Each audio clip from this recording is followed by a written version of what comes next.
Hi everyone, welcome back to Manu Teachers channel. So ఇవాల్టి class లో pedagogy of English అనే BEd subject లో third unit అనేది continue చేస్తున్నాము. సో ఇప్పటిదాకా 2 యూనిట్స్ యొక్క ప్లేలిస్ట్ అయితే అవైలబుల్ ఉంది ఛానల్లో. సో ఈ వీడియో అనేది థర్డ్ యూనిట్ కాబట్టి వీడియో ఎండింగ్ లో మీకు థర్డ్ యూనిట్ యొక్క ప్లేలిస్ట్ అనేది కనిపిస్తుంది. ఇప్పటిదాకా జరిగిన క్లాసెస్ ఏవైతే ఉన్నాయో థర్డ్ యూనిట్ కి సంబంధించి అక్కడ మీరు చూసేయచ్చు. అండ్ అలాగే ఈ వీడియో యొక్క ఇన్ఫర్మేషన్ బటన్ లో మీకు ఐదర్ ఫస్ట్ యూనిట్ లేదా సెకండ్ యూనిట్ యొక్క ప్లేలిస్ట్ అనేది ప్రొవైడ్ చేస్తాము.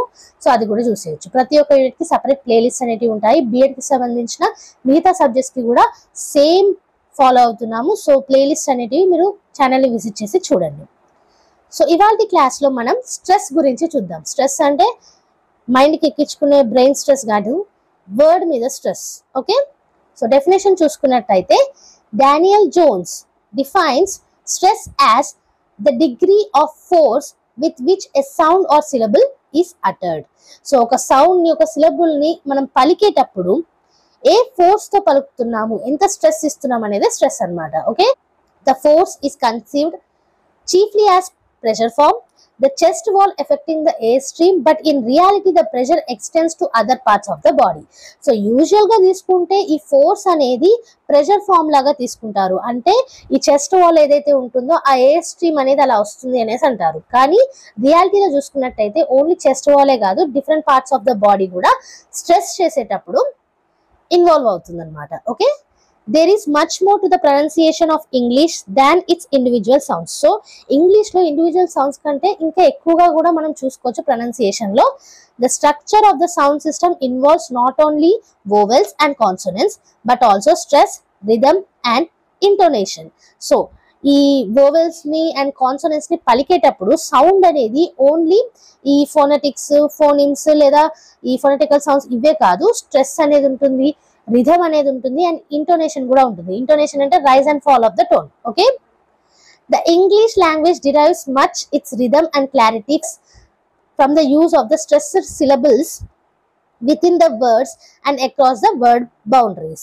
సో ఈ ఇంగ్లీష్ లాంగ్వేజ్ లో ఏంటంటే రిథమ్ అనేది, క్లారిటీ అనేది ఈ స్ట్రెస్ మీదనే బేస్ అయి ఉంటుంది అనమాట. సిలబుల్స్ లో, వర్డ్స్ లో ఎక్కడెక్కడ స్ట్రెస్ అనేది ఇస్తున్నాము, వర్డ్ బౌండరీస్ లో ఎక్కడెక్కడ స్ట్రెస్ అనేది ఇస్తున్నాము, దీని మీద డిపెండ్ అయి ఉంటుంది. So this is about the definition of stress. Next చూసుకున్నట్టయితే word stress. When we speak the air from the lungs does not come out in a continuous stream but in small puffs, each puff of air producing a syllable. So మనం మాట్లాడేటప్పుడు మీరు గమనించండి, note నుంచి గాలి అనేది వస్తుంది, అది continuous గా రాదు, కొంచెం కొంచెం వస్తుంది అనమాట. సో ఆ వీటిని మనం పఫ్స్ అంటాం. సో కొంచెం స్మాల్ పఫ్స్ లెక్క వస్తూ ఉంటాయి.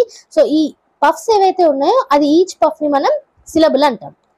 In an accented or stressed syllable such as puff is produced by a greater muscular strength. So ఈ పఫ్ అనేది గ్రేటర్ మస్కులర్ స్ట్రెంగ్త్ తోటి ప్రొడ్యూస్ అవుతుంది అనమాట. Thus stress is prominence or the relatively greater emphasis given to a particular syllable in the word. So stress అంటే ఏంటి, ఒక word లో ఒక పర్టికులర్ సిలబుల్ మీద ఇవ్వడం అనమాట. Okay, in a multi-syllabic word generally one syllable has greater stress than the others. So okay, ఒక word లో ఒక సిలబుల్ ఉంటే అక్కడ స్ట్రెస్ అనేది ఇస్తాం.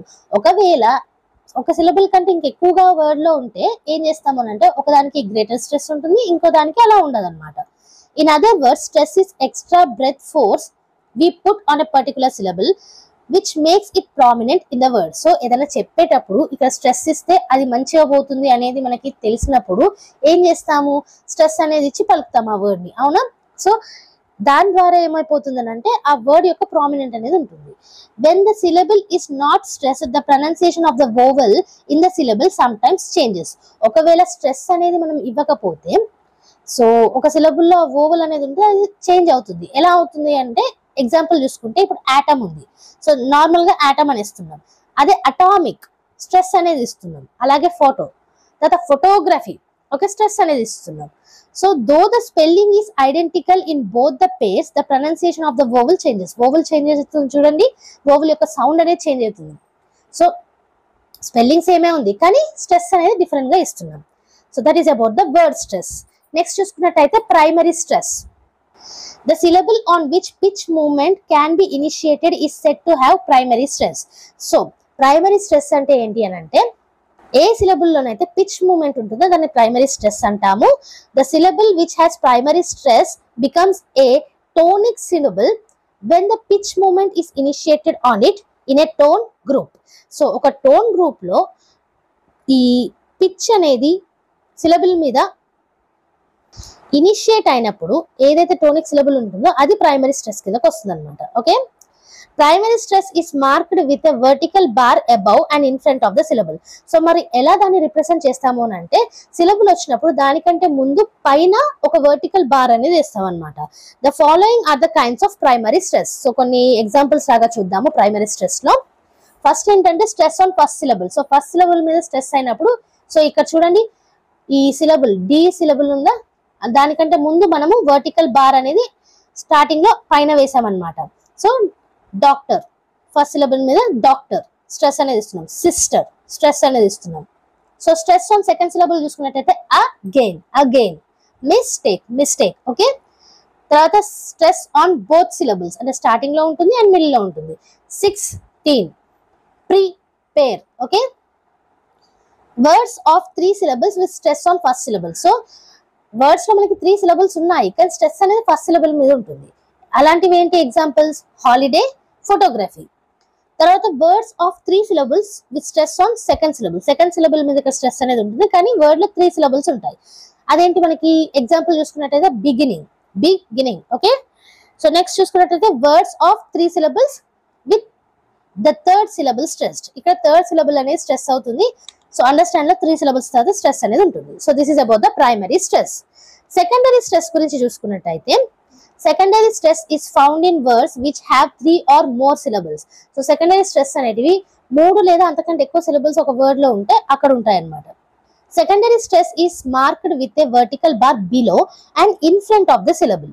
సో సిలబుల్ కి ఫ్రంట్ లోనే ఉంటుంది కానీ కింద బార్ అనేది వేస్తాం అనమాట ఇక్కడ రిప్రజెంటేషన్ కోసం. సో ఎగ్జాంపుల్స్ చూసుకున్నట్టయితే ఎగ్జామినేషన్, ప్రిపోజిషన్. ఓకే, నెక్స్ట్ చూసుకున్నట్టయితే జనరల్ ప్రిన్సిపల్స్ చూద్దాము వర్డ్ స్ట్రెస్ లో. There are no set rules regarding stress but the following generalizations may be of some help. So ఒక రూల్ అనేది లేదు స్ట్రెస్ కి సంబంధించి కానీ ఒక జనరలైజేషన్ అనేది ఇవ్వడం జరిగింది. అవేంటో ఇప్పుడు చూద్దాము. Nouns having stress on the first syllable shift the stress towards the end when used as verb. So noun గా చూస్తుంటే మనం స్ట్రెస్ అనేది స్టార్టింగ్ లో ఇస్తాం. అదే వర్బ్ అయింది అనుకోండి అది మెల్లమెల్లగా షిఫ్ట్ అయిపోతుంది అనమాట ఎండ్ సైడ్. సో ఇక్కడ ఎగ్జాంపుల్ చూసుకున్నట్టయితే నౌన్ లో కండక్ట్ స్టార్టింగ్ లో స్ట్రెస్ అనేది ఇస్తున్నాం. అదే వర్బ్ కండక్ట్ లో మనం స్ట్రెస్ అనేది స్టార్టింగ్ లో ఇవ్వట్లేదు, అది మూవ్ అయిపోయింది చూసారా. సో అది first type.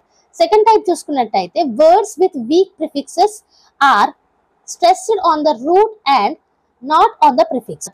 So weak prefixes ఉంటే గనక ప్రిఫిక్స్ మీద మనకి స్ట్రెస్ అనేది ఉండదు, రూట్ మీద ఉంటుంది అనమాట. సో ఎగ్జాంపుల్ చూసుకున్నట్టయితే అలోన్, అడ్మిట్, రీసైన్ ఇలా. Okay, words ending with ion are stressed on the second syllable from the end. So ion తోటి ఐఓఎన్ దీంతో ఎండ్ అయ్యే ఈ వర్డ్స్ ఏవైతే ఉన్నాయో సెకండ్ సిలబుల్ దగ్గర స్ట్రెస్ అనేది ఉంటుంది. Application, calculation. Words ending with IC, ICAL, ICALLY are stressed on the syllable preceding the suffix. So ఈ సఫిక్స్ కి ముందుగా ఉన్న సిలబుల్ దగ్గర స్ట్రెస్ అయితే ఇలాంటి వర్డ్స్ లో.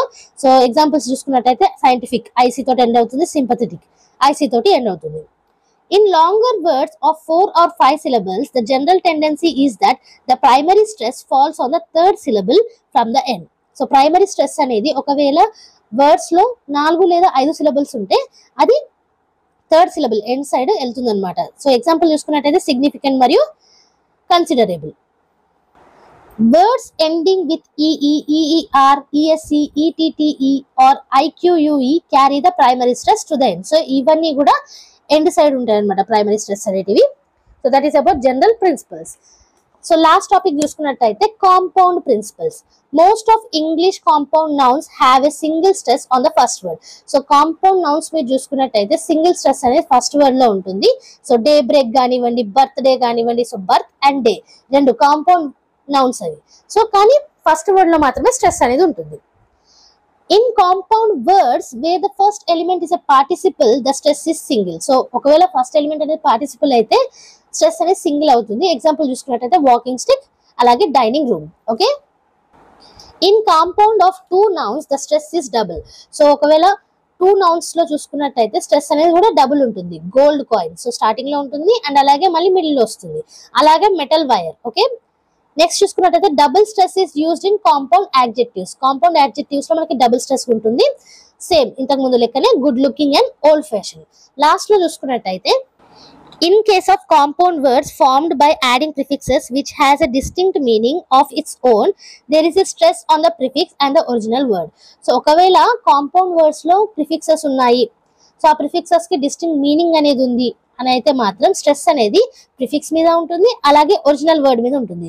సో ఎక్స్ కి మనకి డిస్టింక్ట్ మీనింగ్ అనేది ఉంది, ఓవర్ కి డిస్టింక్ట్ మీనింగ్ అనేది ఉంది. సో ఇక్కడ ఎక్స్ కి స్ట్రెస్ ఉంటుంది, అలాగే ప్రెసిడెంట్ ఒరిజినల్ వర్డ్ కి కూడా స్ట్రెస్ ఉంటుంది, అలాగే ఓవర్ కి స్ట్రెస్ ఉంటుంది, యాక్టివ్ ఒరిజినల్ వర్డ్ కి స్ట్రెస్ ఉంటుంది. ఓకే, సో ఇది ఇవాల్టి క్లాస్. ఇవాల్టి క్లాస్ లో మనం పెడగాజీ ఆఫ్ ఇంగ్లీష్ అనే సబ్జెక్ట్ లో స్ట్రెస్ గురించి చూసాము, అలాగే వర్డ్ స్ట్రెస్ గురించి, primary stress, secondary stress, generalisations ఏంటి, కాంపౌండ్ స్ట్రెస్ ఏంటి అనేది చూసాము. అండ్ యాజ్ యూ నో ఈ మొత్తం నోట్స్ కూడా మీకు కింద డిస్క్రిప్షన్ బాక్స్ లో పీడిఎఫ్ అనేది అవైలబుల్ ఉంటుంది, లింక్, అక్కడ నుంచి మీరు ఫ్రీగా డౌన్లోడ్ చేసుకోవచ్చు. ఈ ఫ్రీ నోట్స్ మీకు నచ్చినట్టు అనిపించినా, వీడియో అర్థమైనట్టు అనిపించినా లైక్ చేయకుండా మాత్రం వెళ్ళకండి. మన ఛానల్లో every Tuesday and Friday regular videos అనేవి అప్లోడ్ చేస్తాము. ఏ వీడియో కూడా మిస్ కాకుండా చూడాలంటే కనుక మీరు చేయాల్సిందల్లా సబ్స్క్రైబ్ చేసేసుకొని పక్కనే ఉన్న బెల్ ఐకాన్ ని ప్రెస్ చేయడం. సో మంచి మంచి వీడియోస్ అనేవి వస్తూనే ఉంటాయి కాబట్టి like, share and subscribe. And next video తోటి మళ్ళీ కలుద్దాం. అంతవరకు eat, sleep, learn and repeat. And thank you for watching.